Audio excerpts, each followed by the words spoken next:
Hello, my dears, and welcome back to the Spa Marketing Made Easy podcast. I am your host, Daniela Warner, and today we are talking about one of my very favorite strategic planning exercises. This is something that I do every single year. So we are going to break down exactly what to stop doing, what to start implementing, and what to continue doubling down on as you position your spa for that next level of growth. And here's what I love about this exercise. It is not about adding more to your already full plate. It's about strategic subtraction, intentional addition, and amplifying what is already working. So whether you're in the treatment room just 2 or 3 times a week, or you're ready to fully step into that CEO role, maybe you've got a team of 3 to 5 people and you know you need to up-level your leadership skills to get to that next revenue milestone. I want you to grab your notebook, okay? Because we're going to go deep today. So we're going to start with what to stop. And this is the strategic subtraction section. I'm going to be really direct with you here. And I'm going to give you a little bit of tough love, because if you're listening to this episode, my guess is that you don't need someone to be nice to you. You're looking for advice on your business. You need someone to tell you the truth about what is actually holding you back from that 7-figure goal. And in our past 12 years that we have been working with spa owners, we've worked with over 1,700 spa owners. So I've seen a lot of behind the scenes in business. Okay. And what you need to stop to be able to scale to that 7-figure mark or more is to stop making decisions based on short-term comfort instead of long-term strategy. Okay. So you've built a successful business. You're doing well, right? But you're still making decisions based on what feels comfortable in the moment rather than what aligns with your long-term vision. So let me give you an example. You need to raise your prices. You've done the math. Your cost of treatment is higher than it should be. Your margins are squeezed. You're actually undervaluing what you deliver. But the economy is weird right now, and you don't want to deal with the uncomfortable conversations with your staff or with the pushback from your clients. So you put it off for a quarter, and then another quarter. You don't want to face it, right? Thousands of dollars gone because you didn't want to deal with that uncomfortable situation. Maybe you know that you need to hire a spa director or a lead esthetician, a role for someone to take some things off your plate. But you're worried about the upfront cost, and you're worried about the time that it's going to take to train them properly. You end up staying in the day-to-day operations, which means that you're not spending time on the strategic initiatives that would grow your revenue. Okay, so every time that you make a short-term decision based on that short-term comfort, there's an opportunity cost to that. You're choosing to stay exactly where you are. And look, I understand financial responsibility. I understand, knowing the numbers and all of those things. That is something I believe deeply in. But if you're not going to push yourself to that next level, if you're not going to do the work to move into that next level of business, you're going to stay exactly where you're at. Okay. You've got to rock the boat, so to say, if you want to scale. Okay. You've got to step out of your comfort zone if you want to scale. You've probably heard me say before that, entrepreneurship, being a business owner, is the greatest lesson in personal development apart from being a parent. And that's because we're constantly having to get out of our comfort zones and make those decisions, have those tough conversations, all things that we're going to be talking about a little bit more today. Okay, so stop asking yourself what feels easiest right now and start asking, what will my future self thank me for 6 months from now? That is CEO level thinking. That's the difference between staying at 300,000 or 400,000 and breaking through to $1 million. Stop number 2, I want you to stop trying to be everything to everyone. This one is huge, right? And it's going to show up in so many ways in your business. It shows up so many ways in our personal lives as women, right? So maybe you're still offering every single service under the sun because you don't want to turn anyone away. You are doing chemical peels and microneedling and facials and lashes and brows and waxing and laser and body contouring. Your menu is 10 pages long. Your team is trained on 17 different modalities. Here's the problem with that. You are diluting your brand. The brand that does everything is the brand that does nothing. Not to mention the complications with inventory management, how you're making it so much harder to train your team to true excellence, and you're confusing your ideal client about what you actually specialize in. Niche down, become known for something specific. You don't have to get rid of all of these other services. I mean, I do think that there needs to be kind of a container of what we offer, but have something that you are known for, whether it's a particular service or particular condition.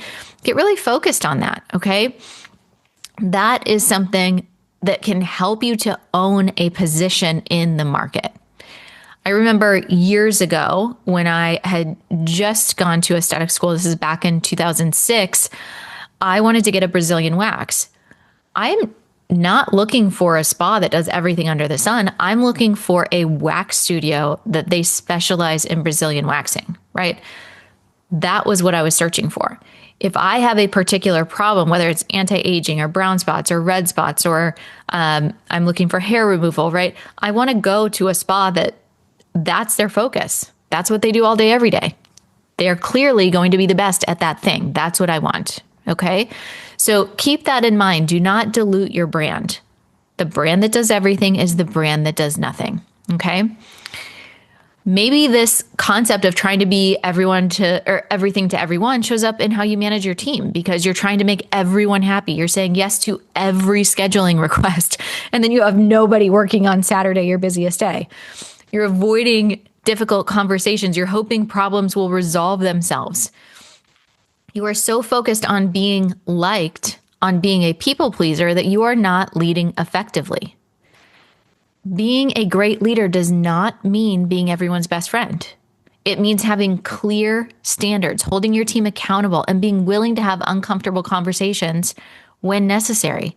Your job isn't to be popular. Your job is to create an environment where your team can do their best work and where your business can thrive.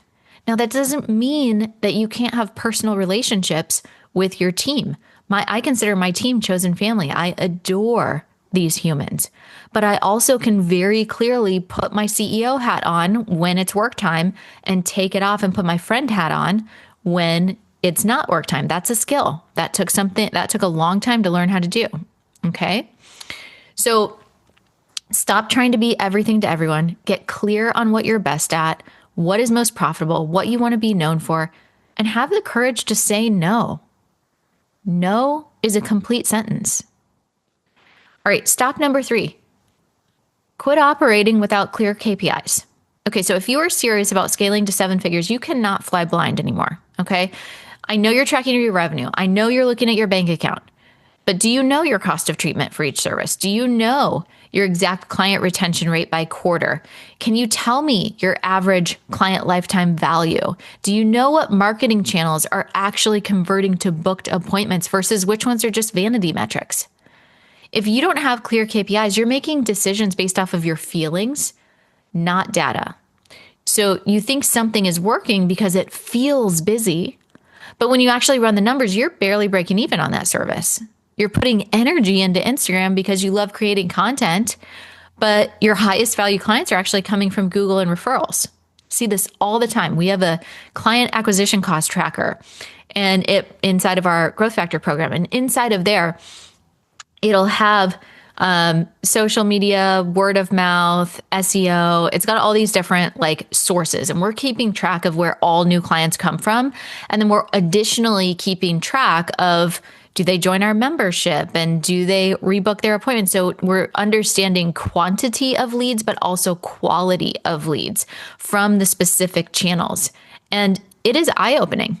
It is eye-opening. We had somebody that was dumping $2,000 a month into Instagram and into ads, barely getting any clients. And on the other side, she's getting 30 new clients a month from SEO and not doing anything over there. I was like, okay, let's change our focus, right? Like this is data.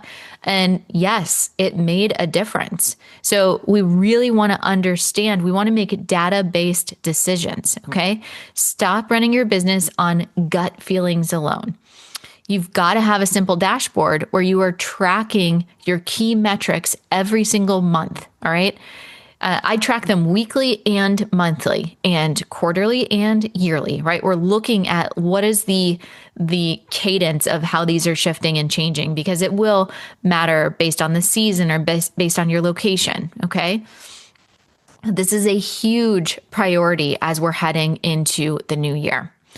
And look, I don't want you to track 47 different things and spend hours in spreadsheets. I am a lover of spreadsheets, but I just want you to identify, 3 to 5, maybe 5 to 7 numbers that are actually going to move the needle in your business. I want you to check them consistently. That's it.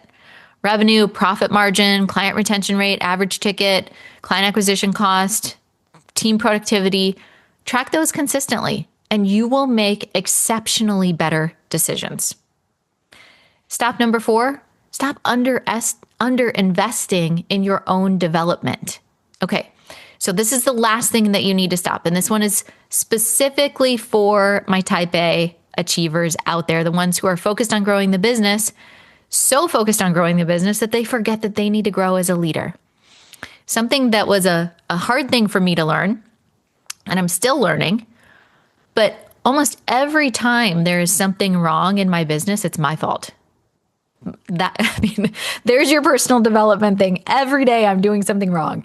And every day I have to have the resiliency to get back up and figure it out and keep moving forward. It always comes back to me because I'm the person that hired them, or I'm the person that didn't hold them accountable, or I'm the person that didn't establish the system. It comes back to me. Okay.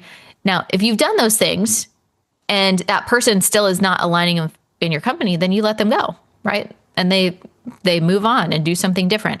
But for us, as the owner, as the leader, we've got to constantly be investing in our growth. And this can be time investment. This can be money investment, right? So you're probably invested in your spa. You've invested in your team's training. You've invested in equipment and technology. But when was the last time you actually invested significantly in your own business education? Not a free webinar, right? But meaningful investment in developing yourself as a CEO. This is something that I have a budget for every single year. It's also something that has been invaluable to me to help me grow my business, because your business is only going to grow as much as you do. So if you've been bootstrapping on your own development, trying to figure everything out on YouTube and free content, time to stop. Okay. Make the real investment in yourself, because every dollar that you put into becoming a better leader has an exceptional return on what you can build. Okay. So those are the 4 big things that you need to stop doing. And let's talk about what you need to start. All right. So what to start? If that first part was about strategic subtraction, this next section is about intentional addition. And these are the things that we see successful 7-figure spa owners doing. And the good news is you don't have to implement all of these at once. Okay, so pick one, right? Pick the one that resonates the most. Commit to that fully. So start number 1, start treating yourself like the CEO that you are. So I want you to do a quick exercise with me. Open up your calendar. I recommend Google Calendar. If you don't have Google Calendar, start there. Get Google Calendar. Think about your calendar for this week. How much time is blocked for you to work on your business versus working in your business? How much time is dedicated to strategic thinking, analyzing your numbers, developing your team, planning your marketing, reviewing your systems? If the answer is not much, or whatever else time is left over after everything else, we've got to fix that. Okay. So here's what I want you to start doing. I want you to block out 1 full day per week, or if that feels impossible right now, block out a half a day per week only dedicated to CEO time. Now, I know a lot of you have, what you'll call administrative days, but those administrative days are not filled with CEO work. You might be catching up on laundry. You might be working the front desk. You might be doing tasks that actually should be delegated to others. This time is dedicated CEO time that I'm talking about, okay? It's non-negotiable time where you are not in the treatment room. You are not answering client questions. You are not putting out fires. It is for strategic work only. You are reviewing your KPIs. You're working on your 90-day plan. You're developing your team. You're analyzing what's working and what's not. You're planning for next quarter's marketing. You're reviewing your P&L. You're working on your systems and SOPs. This might feel selfish, or this might feel like, I don't have time to do this, right? There's other things that are more pressing because it's not as clear to be able to see the ROI on this type of work. Might feel uncomfortable to block that time off when you could be in the treatment room generating revenue. But I promise you, this is the single most valuable time that you can spend in your business, because every hour that you spend working on high-level strategy creates exceptionally more value than another hour in the treatment room. When you implement a system that saves your team 30 minutes a day, that's 1 hour strategic work, creating 2.5 hours of time savings every single day for your entire team. When you refine your marketing strategy and improve your conversion rate by even just 5%, that's tens of thousands of dollars in additional revenue. So start treating yourself like the CEO that you are. Put it on the calendar, protect that time, and watch what happens when you consistently show up for the strategic work. Start number 2, I want you to start getting comfortable with tough conversations. Okay, real talk. You probably became a spa owner because you love skincare, you loved aesthetics, you loved helping people look and feel good. Nobody goes to aesthetics school dreaming about performance reviews and team accountability systems. You just don't. But now you've got, 3, 4, 5 people on your team. And if you want to scale, you're going to need more. All right.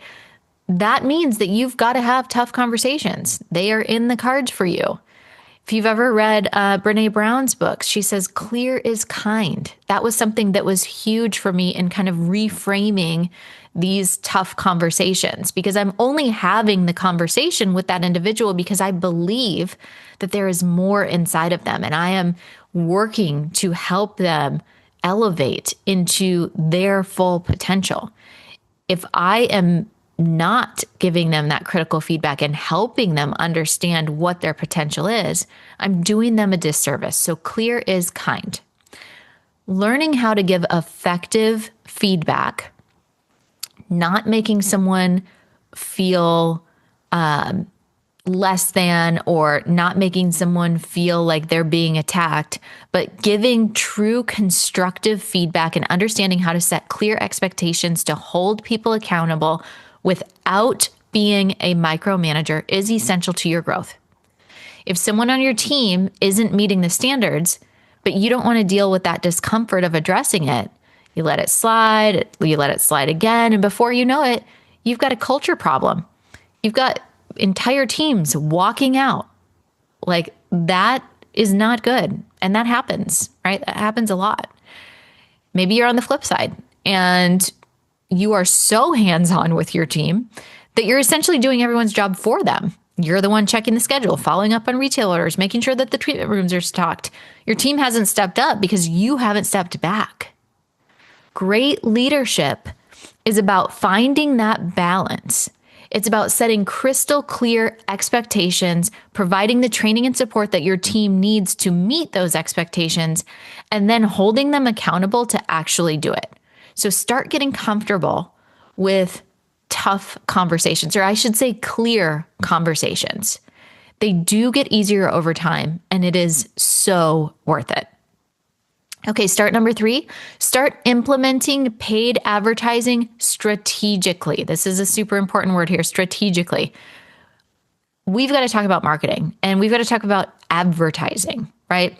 So up until this point, you've probably grown primarily through word of mouth, organic social, maybe some partnerships that you have in your local community, and that's great. It got you here. But for you to scale to that next level, you need a more predictable client acquisition system. And that's where paid advertising comes in. And maybe you're going to say, I've tried Facebook ads, they didn't work. I've heard horror stories about people wasting thousands of dollars with no results. And I've boosted posts and hoped for the best. But listen, every business out there advertises. Like you advertise. That's part of getting in front of people. You can major in advertising in college. I mean, it is a thing, right? Just because an ad doesn't work doesn't mean that advertising doesn't work. It means that you've got to get clear on the messaging for your ICA, the service, the offer. All of those things have to be in alignment for an ad to make sense. Okay. So the key word here, when I'm talking about start implementing paid advertising strategically, is strategically. We're not going to just boost posts and hope for the best. We've got to have a real strategy. That means understanding your CIC, knowing your lifetime value, creating compelling offers for both cold traffic and building proper landing pages, building your email list, right? Not just with patients who have already come in, but with potential patients to be able to nurture them to get them into your world. Okay. This is very, very important. So I want you to set aside a specific budget for paid advertising and testing. You can start with, $300 a month. You can go to $1,000 a month, maybe $1,500 a month, whatever makes sense for your business. But treat this as a learning investment, not just an expense. Okay. Start with one platform. I typically recommend Facebook and Instagram. Meta is going to kind of divide. The majority of your ads are going to go on Instagram unless you are very clear that you want them on Facebook. But Meta ads has really incredible targeting capabilities. And with the visual nature of what it is that we do in spa, it's just a really great platform. So create one really strong offer. Maybe it's a service. Maybe you're wanting to book a consultation. Make it aligned with what it is that you are wanting to niche into, what it is that you're wanting to be known for. Build a simple landing page, set up your pixel, create your ads, track, test, and optimize. Okay. You most likely will not get it right on the first time. And that is why we test, track, and optimize. Okay. You're going to learn so much in those first 3 months of testing. You're going to learn what messaging resonates with your market. You're going to learn what offer converts best. You're going to learn what your actual cost per lead is and whether your back end support can handle, the lead flow, right? It's really an incredible thing. Once you crack the code, it's game changing because now you have this predictable way to generate new clients that doesn't consistently depend on you creating content, asking for referrals. You can literally dial up your growth by increasing your ad budget. So if you've been relying solely on organic marketing, start building out a paid advertising strategy for next year. This is one of the most powerful tools that you have for scaling. All right, start number 4. Start delegating based on your highest value activities. So here's something that I want you to sit with. If you could only spend your time on 3 activities in the business, what would create the most value? So is it strategic planning, business development, client relationships or consultations, team development, culture building, marketing strategy, partnership development? Whatever those things are for you, everything else should be delegated, automated, or eliminated. Now, you might be thinking, I can't afford to hire right now. But here's what I want you to start doing. Create a delegation roadmap so that you know who is your next hire. Again, we're all about financial responsibility. I do not want you to spend beyond your means, but I want you to understand what is the next thing that needs to be passed off. With AI, there's a lot that can be automated, and that alone could free up time without having to hire somebody. Okay. So list out every single task or responsibility that you currently handle in your business. literally everything. Okay. I want to know what you are doing from ordering to ordering supplies, the weekly schedule, posting on social media, handling payroll, training new hires. Get it all written out, write it on paper, right? We are, if you're like me, you're a pen and paper kind of gal. And I want you to categorize them into different buckets. So only I can do this and it's high value. So strategic work, key relationships, CEO level decisions. The next bucket is someone else could do this, but I need to train them first. The next bucket is someone else could do this and they probably can do it better than me. And the last bucket is this shouldn't be done at all, or this could be automated. Okay. So everything that you have in buckets 2, 3, 4, that's your delegation roadmap. Now we're going to prioritize and we're going to say, well, what's the first thing that I want to get off my plate? Maybe it's hiring a VA to handle scheduling or admin tasks. Maybe it's promoting someone on your team to lead esthetician and have them take over training and quality control. Maybe it's outsourcing your bookkeeping to a professional instead of you doing it yourself at midnight. The point is, you need to deliberately start moving tasks off of your plate that aren't your highest value activities, because every hour that you spend on these $10 an hour tasks, you're not spending on the $1,000 an hour CEO work. Now, I know delegation is hard, especially when you're used to doing everything yourself and when you're really good at it. But you're not going to be able to scale if you are still the bottleneck in your business. So start building that delegation muscle. Start with one thing. Get comfortable with the discomfort of letting go. Train someone properly and trust them to do it. Then move on to the next thing. Okay, so we've talked about what to stop. We've talked about what to start. And now let's talk about what to continue, because I don't want to forget about the things that are already working. So what are we going to double down on what's working and make sure that we don't abandon the good stuff in pursuit of anything shiny? So we want to continue building recurring revenue. If you have not already implemented memberships in your spa, I am going to keep pushing you on this. I am a big believer in memberships. If you have not introduced a membership, I want this to be a focus for you in 2026. Why? Because recurring revenue is the foundation of scalable businesses. It's predictable cash flow that you can count on month after month. It allows you to make better hiring decisions, better inventory decisions, better marketing decisions, because you know what your baseline revenue is going to be. So I have seen spas go from 40% recurring revenue to 70% recurring revenue, and it completely changes how the business operates. You're not constantly stressed about filling the schedule every single month. You've got a solid base, and everything else is growth on top of that. So if you're already building recurring revenue, keep going, keep enrolling new members, keep improving your member experience, keep optimizing that client journey. And if you're not there yet, make this a major initiative for next year. The spas that weather economic uncertainty the best, they're the ones with strong recurring revenue models. The spas that scale the fastest, the ones with predictable monthly revenue that they can build on.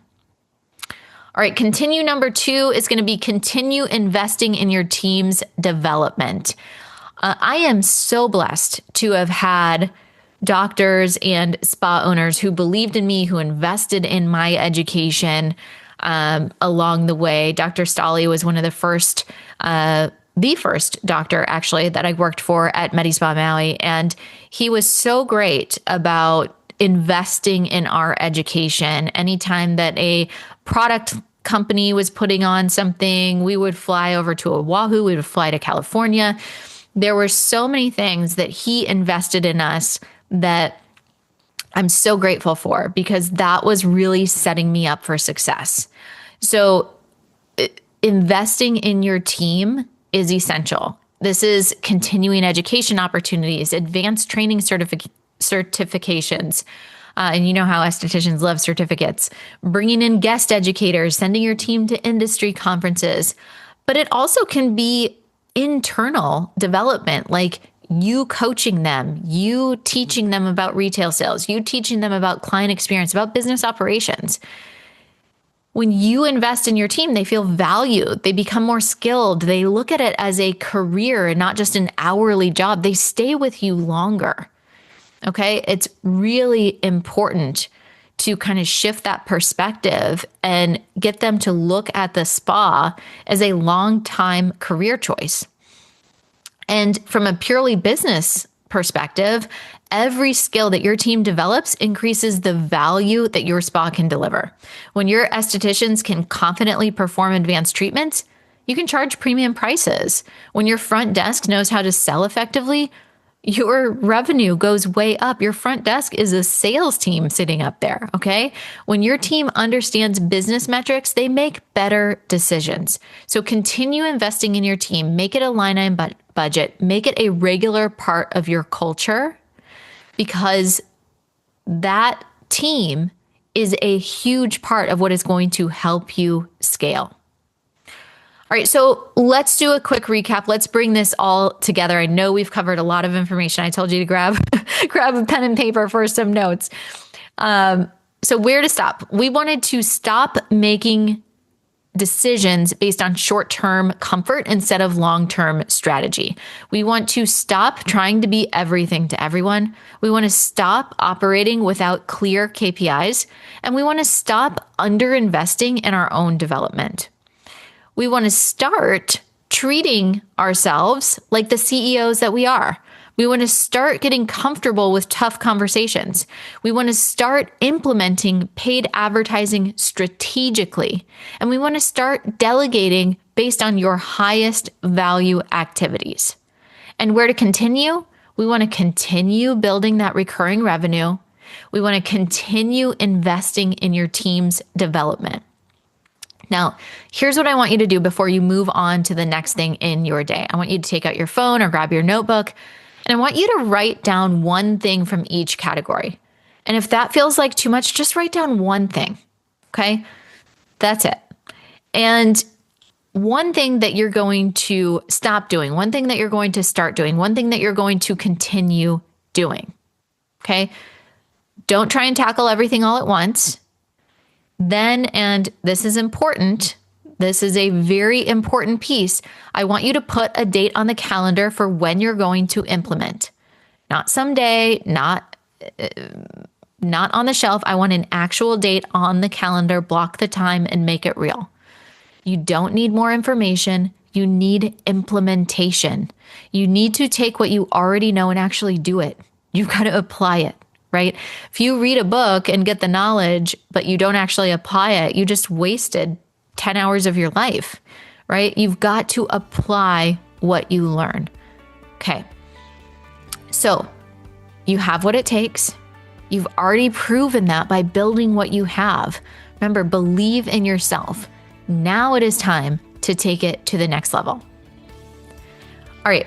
Before we wrap up, can I ask you a quick favor? If you have been enjoying the Spa Marketing Made Easy podcast, if you've been getting value from these episodes, could you please take a quick second to leave us a review on Apple or Spotify?